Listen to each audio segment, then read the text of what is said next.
This week, I'm joined by Hector Hughes, co-founder of Unplugged.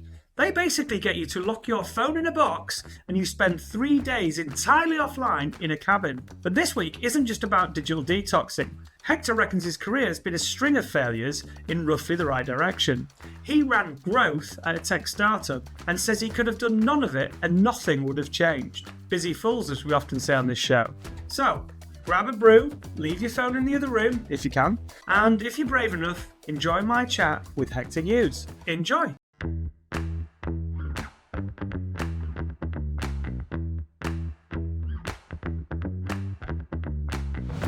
Hector Hughes, welcome to the show.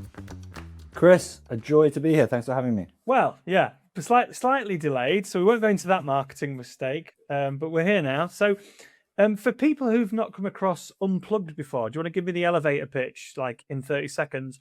What is it? Who's it for? And what does it cost to be a guest, basically? For sure. So really our whole goal with Unplugged is, can we actually get you to spend 3 days offline in nature? And we do this with digital detoxes at cabins in the countryside. So we have cabins all across the UK.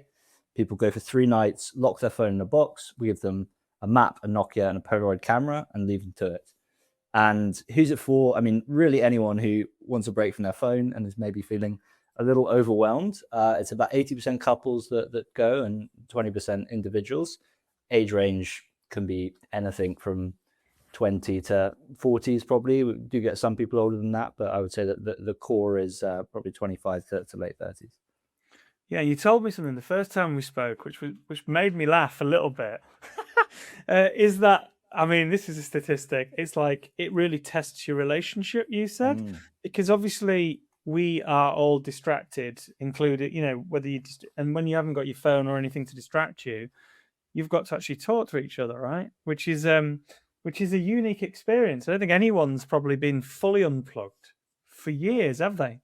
100%, yeah. Because what we don't realize is that even having a phone switched off reduces empathy between two people. So just having a phone switched off on the table, and you can imagine how much that's increased if you're sat scrolling next to each other through TikTok. So I think phones, as well as lots of other things in our society, really, we use them to numb us. We use them to not face what we're feeling. And quite often that can be with relationships as well. So often there can be fundamental questions to face in a relationship, and we can spend months or even years ignoring them, scrolling on our phones, continuing to numb ourselves in any way possible. And there's something very confronting about going and spending 3 days offline together, because once you take the phone away, you take the distraction away, and you've got to face up to whatever the truth could be. So it's largely incredibly bonding for couples, but we've seen it on a number of occasions that actually it's been the catalyst to get a couple to realize that perhaps they're not right for each other, and that's great as well.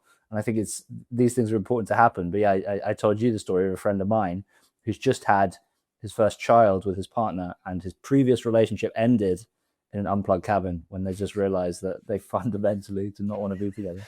So the new strapline is Unplugged, testing your relationship or something. 100%. Amazing. Yeah. The other part of your story that fascinates me, I mean, there's loads of different layers to this, is that you set this business up with another guy called Ben, right? Yeah. And the story is that you, how long have you been working together? We'd worked together for 2 years at a tech startup beforehand, and then we've now been working together for 6 years since. Okay, but is it true that you've never met each other? Where did you see that? I don't know. I thought you'd never met each other. Is that not true? No, we're friends. No, you've definitely met each other. Okay, good. There was a Reddit post when we launched where someone put our website. It was on one of these things that takes the piss out of anything in the UK, and they said something like, "Yeah, sure, I'm going to pay £400 to go and stay in a shed owned by someone called Hector." And one of the comments on that thread was, "Pretty sure Hector and Ben are the same person, just with different haircuts." Right. Okay. Maybe that's where that might be where this vicious rumor is coming from. Yeah. No, I haven't heard that one before. But you never know what's been said out there. When did you know that had to be the core of the brand, and not just a marketing line? That you basically, it's about being unplugged, which is, I think, very unique. It was very unique when you came up with it, but now it's a growing category. This, isn't it? Because people are realizing the power of human to human sort of engagement. Yeah, it's interesting. So what's interesting about the category is that uh, there's using the taglines around it, and then there's actually being serious about it. So there's a lot of people who talk about being offline and digital detox, but then in reality, it's more of just a marketing message. And so I think what we've always done differently, and I think still to this day, is like we are dead serious that you're coming to get off your phone. Like that is the whole reason for being, and that's our whole focus as a company. So all the decisions we make on the marketing side of things, on the product side of things, are to get people to come and do that. And that actually came before cabins. So read a book about 6 months before this all started called Digital Minimalism by a guy called Cal Newport. And it does what it says on the tin, basically suggested that perhaps life would be better if we spent a little less time online. And so just got very enamored with the idea from that, and then had this silent retreat experience in September 2019, where I basically burnt out, got a bit sick of the life I was living. Very cliche, went to a Buddhist temple in the Himalayas, and the Like best you thing do. about that, like you do, exactly. I tell you what, I was so resistant to it because I was like, oh, what would the guys at work think? Like, I'm not the kind of guy who would go and do that. But eventually, Yeah. I just got over myself and went and did it. And Mm. the best thing about it is when you get there, they take your phone off you and spend 10 days completely cut off from the outside world. And that was so new to me because ever since I'd had a phone, which I'm sure had been a long time by that point, Mm. I hadn't spent a day without it, let alone 10 days. And so that was very confronting. Like we were talking about earlier with couples, just stuff came up. Like it was the first time that I actually had to sit with myself for 10 days. So that was that was a very formative experience. And then literally came a week after that, went back, had a drink with Ben. He's not the kind of guy you'd find at a silent retreat anytime soon. And we spoke about how there's a lot of stigma around retreats and meditation, and so much the benefit is just getting people offline and into nature. So that's where it came from. Well, and ironically, one of the ways that I found you is that my wife is obsessed with all this sort of stuff. She's quite a spiritual individual. So my wife is an award-winning garden designer. But Oh, wow. the other stuff she does is she works a lot with schools and education, sort of local authorities and stuff. And she designs outside inside. So it's called biophilic design. So you bring the outside inside, and feng shui and all that sort of stuff. She believes in all of these different things, and so she's desperately trying to she goes on many a retreat to get away from the various bits and bobs. It does fascinate me that it works, but I've had quite an experience myself recently, in that I have been cut off. I got cut off, but I own a social PR and social media agency, and I've got a VA, a virtual assistant, who works for me from Philippines, and he did some stuff on an Instagram channel for me.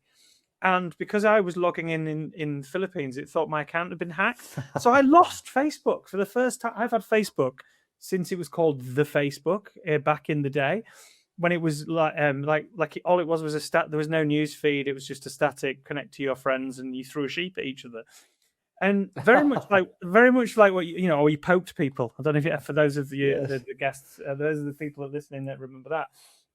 And it's, oh my god, it was quite an experience. Like I've literally got it back on 2 days ago, and it's rubbish for a start. I've realised I missed not a lot about from Facebook. The only thing that I missed was some things about unfortunately one of my friends died a couple of weeks just before it happened. So I found that quite stressful because I saw him die, and then I've been to his funeral. But a lot of the things were happening on Facebook, so it was a pretty. That was the only thing, and then I got back into it, and it's like that was the only thing really. Everything else is just rubbish channels that you're following, and I actually found it. Oh, I don't have to worry about that channel anymore, even though I run Yeah. an agency built around bloody Meta. So that was a bit stressful. So we made to make sure my team was sorting out the invoicing and everything. But I found it quite refreshing. And yesterday, I had a chat with, because I don't know how, I think you're a bit younger than me, but I had a chat with my team the other day, and my team are like 20-ish, 21 to. And we were talking about mobile. That was it, because we bought a meal from the local pub, and it was beeping, beep, beep, beep, beep, beep, until the buzzers you get. I was like, oh, it's like a pager back in the days. And they're like, sorry, what?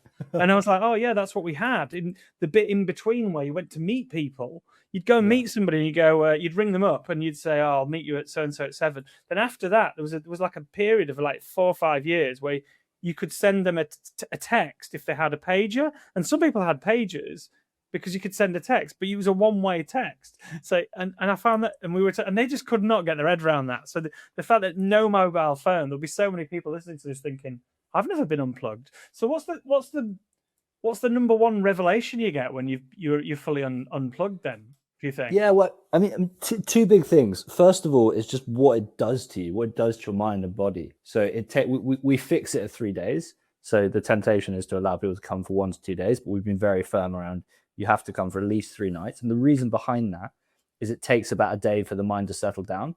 So for the first 24 hours, if anything, you feel a bit more anxious and uncomfortable because you feel like you've lost a limb. Because as you were saying, you're so used to everything is on our phone, right? And so there is a real discomfort around that.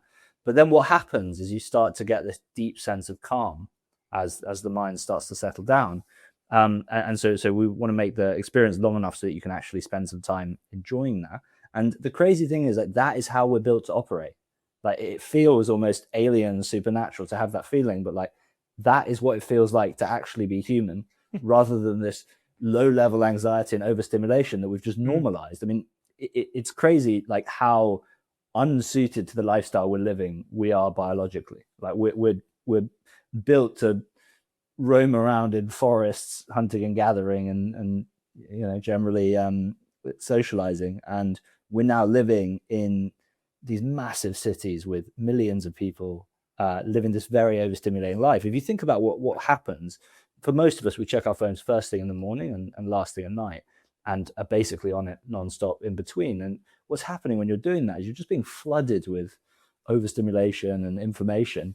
And we basically just spend our days in this dopamine drained haze. And so what happens when you go offline and unplug is that your body starts to return to its natural state, which is actually a good place to be, surprisingly. And the other big revelation is just how little the world misses you. It's always such an anticlimax turning your phone back on and not even your mum got in touch, because we all have this narrative, and I still have it even after I obviously do it a lot myself, and like I still have this narrative of oh my gosh, how's the world going to last for 3 days without me? And it's just always wrong, and like everything's fine. And I think the realization there is that so much of what keeps us busy through the day is as a result of us being busy. So we have so many emails because we're always sending emails to people, and like there's just this like stuff just happens for stuff's sake. I think if we actually look at what happens in the day, like how much of it really needs to happen, I'm a big believer that most work that happens is a bit of a waste of time. Do you know what? I completely agree with you. I think yeah, there is. I've got this issue, right? So every day, they say you should get out into nature. So I just outside my window here, I live I'm lucky enough we moved 6 months ago, a year ago now, and we've got woods at the end, and I take my dog out for a walk. But I take the dog out, but I take a podcast and I listen to it. I'm obsessed with obviously. I'm obsessed with podcasts. So I'll go out and I'll listen to I listen to marketing ones. I listen to business ones. I listen to sports ones. Anything to keep me distracted from actually being out. And even though I've gone out and I'm getting sunlight and I'm getting out in the trees with the oxygen, is very good for you, I'm still distracted. So actually, I'm thinking maybe I should go on a dog, which is terrifying. Go out for a dog walk, but don't take your bloody phone or your podcast. You like keep it up, but then I won't listen to any podcasts as much. So it's and don't do that if you're listening to this podcast on a walk. definitely stay plugged in and keep listening. It's very good for you. Yeah, you've got me in a conundrum there, because I do agree with you. When you go on a holiday and sometimes I leave my mobile in the safe for a couple of days just to get over the fact. And you're right. Yeah. I've had a couple of instances in my life where I've had to unplug from everything. Running a business, I run Prohibition, and I run this podcast, and I am busy as hell all the time. But really, that's just your ego. Like, and I've had a couple of things where I've had to just go not work, not holiday related, and I've had to detach from it. And you're right. You come back a week and a half later, and the world's still turning, and nobody's really noticed that you've gone, and you suddenly realize how replaceable you are, don't you? 100%. But there's also something liberating about that as well, right? Because I think we almost become trapped by these lifestyles we live, where we just feel the need to run ourselves into the ground. And we spend so little time in the present moment. What you're talking about there, listening to podcasts, I've definitely been to that at various points as well. And I think we spend all of our time either thinking about the past or worrying or thinking about the future, and so little time actually in the present moment, like enjoying the dog walk, enjoying Yeah, that's actually The what I do. view. I do man yoga as well. It's man yoga. It's just blokes, right? Nice, Apart from nice. the Yeah. instructor, she's female, but it's really. I Really. went. It's not. I don't find it too scary because when you've got loads of ladies that are really good Sure. at it, and I'm Yeah, like yeah. nearly 50, um, and I love the fact that that's being present as well. Like because blokes Yeah. don't. I don't know if it's the only time that we are present is when we're watching football, and even then we're not present. Or sport. Yeah, I yeah. don't know if that. So to be present in the moment, like who you are in yoga or meditation or something, which I do occasionally, I do think is everyone should give it a whirl. But then some people, maybe it's just not for some people. Some people don't want it and they want to be distracted, don't they?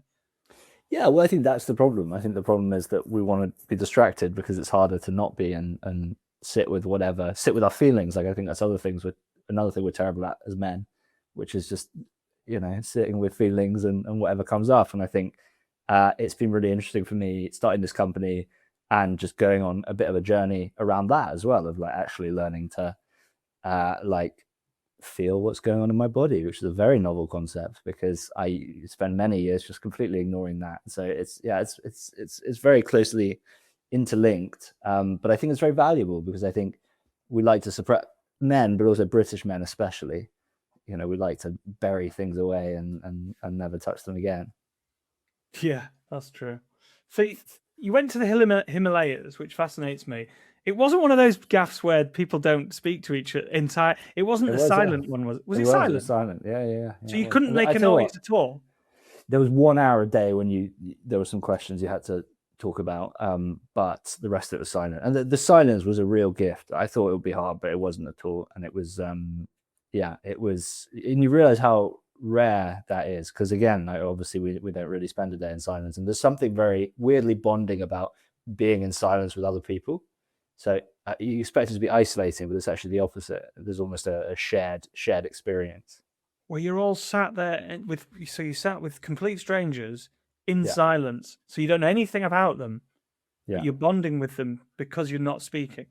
That's yeah, how. I mean, yeah. that is something I haven't done. And people surprise you. So you have in your head what someone's going to sound like or be like, and then Yeah. they open their mouth after 10 days and they're completely different. So that's always very You're interesting. women. Yeah, exactly. Yeah. Yeah, amazing, amazing. Okay, so this show's about mistakes, Sure. and you've obviously created this unplugged business because you had a moment of reflection. Is that where did you have a mistake that led to that point of reflection then in your previous career? Because I know you were very successful, and you did, but then you've said that you weren't successful. So do you want Yeah, to I just mean, lead us into that? success is in the eye of the beholder. I almost see my whole career, Unplugged included, as a string of failures in roughly the right direction. So like always feels like a failure at the time, but add them all up and it looks not like a complete failure. So I was at a tech startup. Me and my co-founder were the first two employees, and we grew very fast, opened internationally. So it was all very exciting. Absolute shit show behind the scenes. I did a number of roles. I started in sales, then I ran product for a year, and then I ran growth for a year. And all of those, I was so unbelievably unqualified. So yeah, I mean, I think a lot of inspiration from Unplugged came from that experience of running growth that last year, because I was so ineffective at it. And if I look back, what I was saying earlier around most work that happens is a waste of time, like that startup really crystallized that lesson for me, because I look back at what I did that year and I could have done none of it, and probably nothing would have changed. And actually, as the startup, we went through a big restructuring around the time I left, and we got rid of a 10-person marketing team and most of a 20-person sales team, and nothing changed. The numbers didn't change at all, which is crazy. Like the sales didn't change. So just shows that like whatever we were doing was just work for work's sake. So that was very Busy fools, I believe is the term. busy fools. Yeah. Exactly. And the other big learning from that phase was like I spent so much time in that head of growth role trying to do all the things that I thought we should be doing, like optimizing the website and doing SEO and all this shit. But like the big issue was much more fundamental, which was like, as a company, we were trying to be everything to everyone. And so it was trying to push water up a hill, doing anything downstream of that. Like there was this fundamental issue that we needed to sort out. And I just spent all of my time with my head buried in the sand, messing around with a few things. There's a great question. There's a great quote that it's better to have an approximate answer to the right question than the exact answer to the wrong question. And I think we spend so much time focusing on the things we can track. So conversion rate optimization is a classic thing. Like we spent all this time trying to do these website tests and built this absolute Frankenstein of a website because it was quantifiable, and I could point to it at the end of the month and say, hey, we moved this conversion rate from here to here. But like the much more murky question was like, what do we even stand for as a company and who are we trying to sell to? And that was a piece of work we just didn't do. So the one of the big learnings from that was like what you are trying to sell is so important, and actually the product massively dictates how well you can market it. So all of the decisions we've made with Unplugged obviously have this very mission driven side to it, but it's also like everything we do, how do we do something that when you hear about it or see it or try it, instead of going away and telling 2 people, you go away and tell 20 people. Because if you can do that, it just adds this massive multiplier for everything you do, whether that's going viral on social media or generating word of mouth or whatever it is. So I think we've always gone for this hype approach of just doing something that can be as talked about as possible. And I think a lot of that is just actually standing for something and being different, and just doing something that you think should be done rather than like over trying to validate ideas. Like I really can't get on board with this whole like idea validation thing where everyone testing all this idea. Someone said to us at the start of Unplugged, they said, why are you going and buying a cabin? Why don't you just put up a landing page and drive traffic to it and test if people actually want to lock away their phone or not? And the problem behind that is they would have probably said they didn't want to lock away their phone, but it's not the business we want to make. It's not the change we want to make in the world. And I think that stubbornness can lead you to disaster, but also it can lead you to a much more unique outcome. And fundamentally, from my side, I just had no interest in competing. I have no interest right now in, if I wasn't doing Unplugged, going and doing an AI startup with all these geniuses from Stanford and getting into an arms race with them. Yeah. So the way to not compete is just to like do something that you very authentically believe in, that is different. As you said, like 6 years ago when we were doing this, like no one was really talking about this. And so I think a lot of it is just like going with how you believe the world should be, and then hoping you're right, basically. But I mean, amazing. The fact that, I mean, you are not lucky because you went through that horrible bit, but then to do what you're doing and have a passion for what you're doing. Like I said, my wife, she did the same thing. She was our head of sales. She's very good at sales. But she loves doing the stuff that you're doing, where you're in touch with yourself and she likes helping people and being creative. But I've always had a passion for what I do, which is marketing. Although, as I've got further up the sea chain, I've stopped doing PR and marketing and ended up just running a bloody business and looking at financial charts, which is the same thing that you're talking about, like performance stuff. We class it as performance marketing, but rather than brand marketing, which is what PR is, and this sort of stuff where you do an interview on here and then someone hears you in 3 years' time on this podcast talking about it and books it. Where's the ROI and tracking URL from that? That's just how it works. It's like, it's not instant. It's not, and there's like there's the nebulous stuff you can't quite touch that people seem to forget, and tracking everything results in tracking nothing as well. So you've got to get, like, I totally agree with what you were saying, like go with your heart, do something you believe in. And if you're true to yourself and authentic, it's gonna work overall. The other thing that I think is really interesting about what we're talking about here, though, with Unplugged, is that everybody listens to our show. Hi, Mum. Is basically there's 2 of our listeners. I'm joking. Just never listen to the show. Is that everybody in our industry, we all think we're creative, and actually creativity. I've had some of my best campaign ideas back in the early 1990s. Some of my jokes. Back in the best ideas I've had is when I am unplugged. So sat on the sun lounger, no phone, and just enjoying the weather, and suddenly an idea will pop into my head. Similar, like if you're out in nature or you're doing something, or people say when they're in the shower, they'll come up with an idea. And I do think that the creativity thing comes from. Did you find yourself super creative when you were locked away for those 10 days in the Himalayas? 100%. I mean, the business basically came off the back of that. So there's something around that. Our brain has two ways of thinking. There's something called focused thinking and something called diffuse thinking. And focus is, if you imagine a spotlight. So when we're on our laptops working, like you're focused in on a problem. And diffuse thinking is what happens when you're not looking at anything in particular. It's when the mind wanders. And actually, we are far more creative in that space because our brains, and I mean, the human brains are obviously completely remarkable, and our brains will make these connections that we didn't even think was possible. So it's why when you go out for a long walk, or you're in the shower, whatever it is, ideas actually have the space to form. Because again, the way we're living now is just so out of whack with how we are designed to live. So our brains are not designed to be distracted the whole time. Like they say, it takes about 15 minutes when you check your phone to regain your composure. For most of us, we don't go 15 minutes the whole day without checking our phone. So what that basically means is that we're in a permanent state of distraction, which is absolutely wild. So there's this whole, these whole systems in our brain that we're not even allowing happen. And I think those are where all the best ideas come from. So yeah, I mean, always, if I go for an unplugged experience, I'll come back with ideas, energy, like everything like that. And yeah, so massively just sold on that idea. And I think again, it is as simple as going out for a walk and leaving your phone at home for an hour.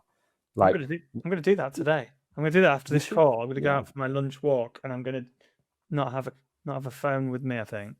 100%. Yeah. I think the temptation especially when there's something that's hard and we're struggling with and it's maybe causing us stress, like we feel the need, like I've noticed this in myself, that when I'm stressed out about something, I'll want to like busy myself with doing work that kind of feels like I'm helping the thing. So say it's raising money, I'll feel like I need to like spend extra time reaching out to investors or whatever. So we do these things that soothe ourselves.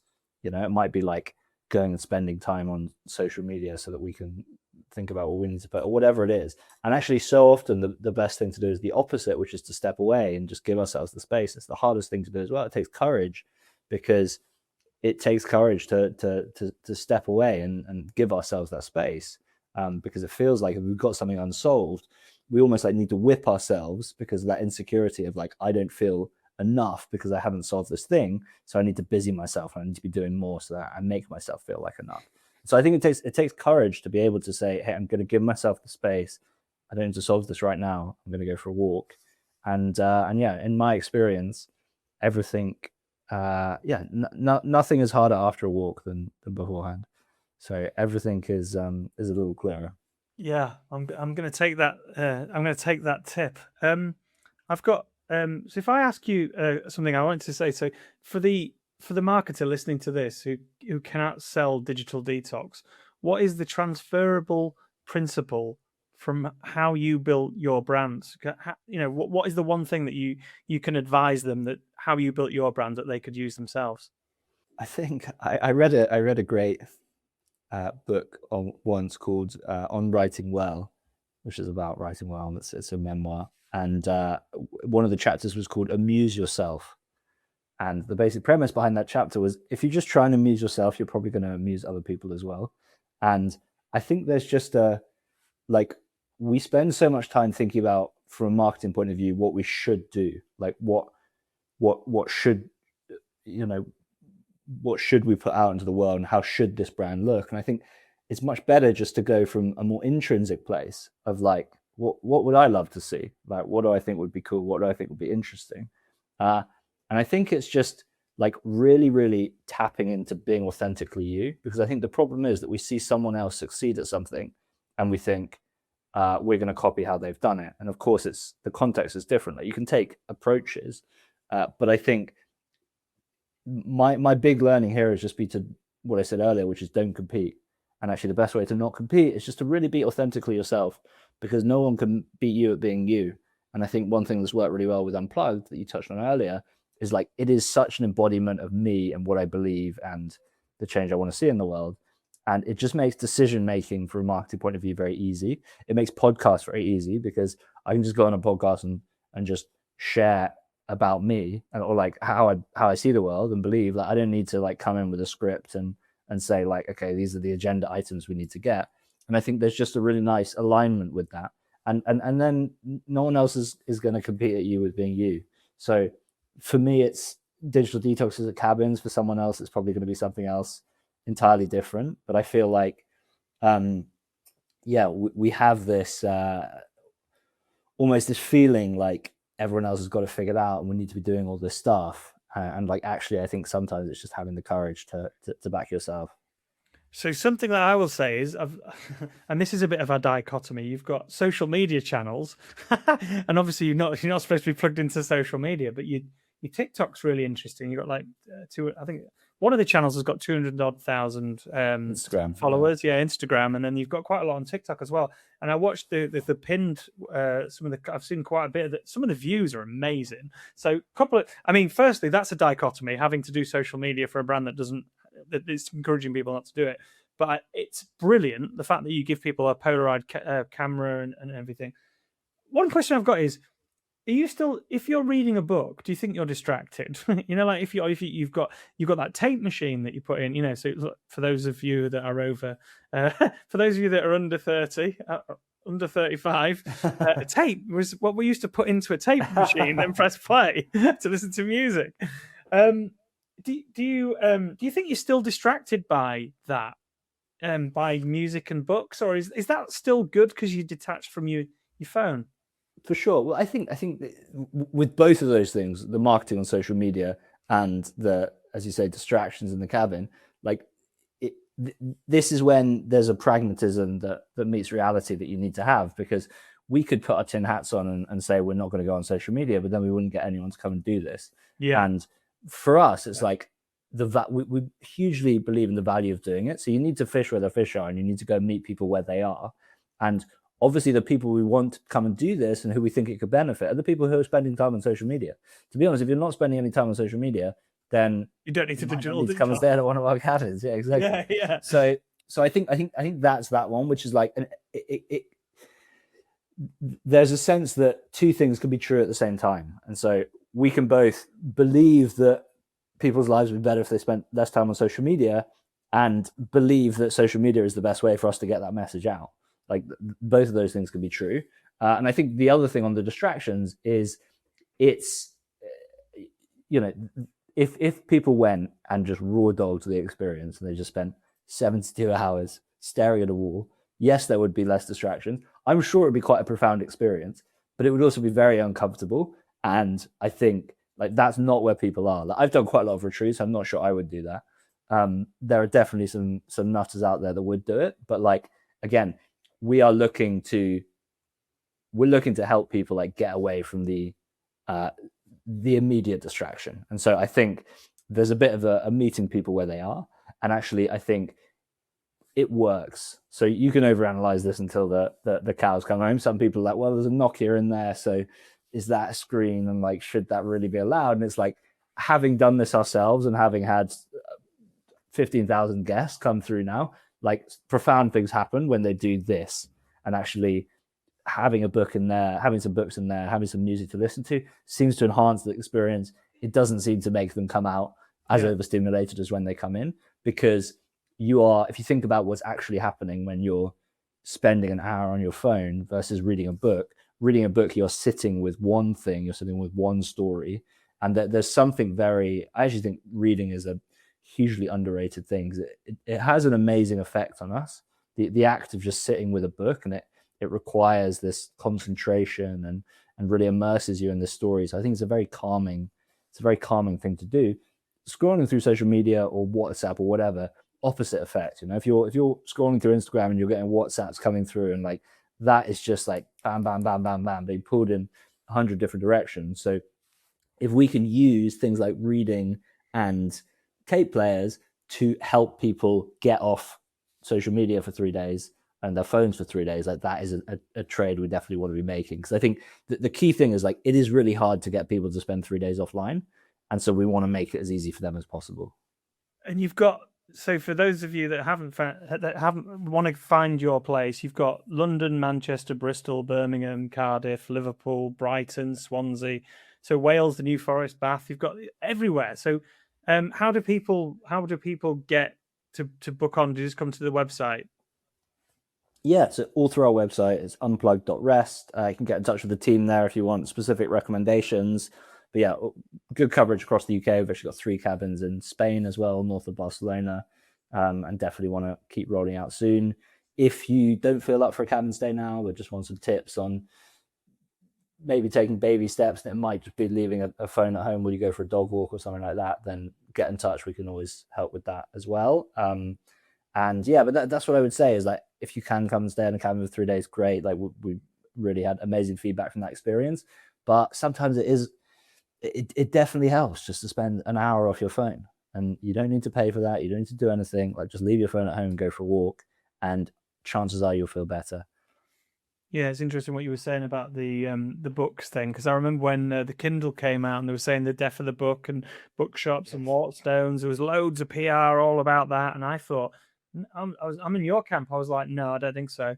I think people like to put down devices. They like to have a tactile element of a book, and they like the imagination that comes from a book that you can't get. You know, the way that you focus and you create things in your mind. I think that is the thing that won't ever be lost. I just think that it's from millennia that we've had it, and I think we'll have different devices and different things, but I still think that we like to have that tactile part of it. I've got a question for you, Hector. So the final question we ask everybody is: you've been on the show now, you've told us what mistake you've made, and you've told us a little bit about yourself. So if you were us, who's the next person that you'd invite on the show, and why? Good question. I think I'll go for Kit Gamel, founder of Surreal. If you come across them, Cereal company. Yeah, amazing. Yeah, he's a lovely, lovely guy, and there are a few companies who I think really managed to create something unique from a marketing side of things, and especially their LinkedIn strategy really did that. So I think, what's wonderful about them and him is they just don't take themselves too seriously, and they've done that at now a massive scale. So I think he'd be a great guest.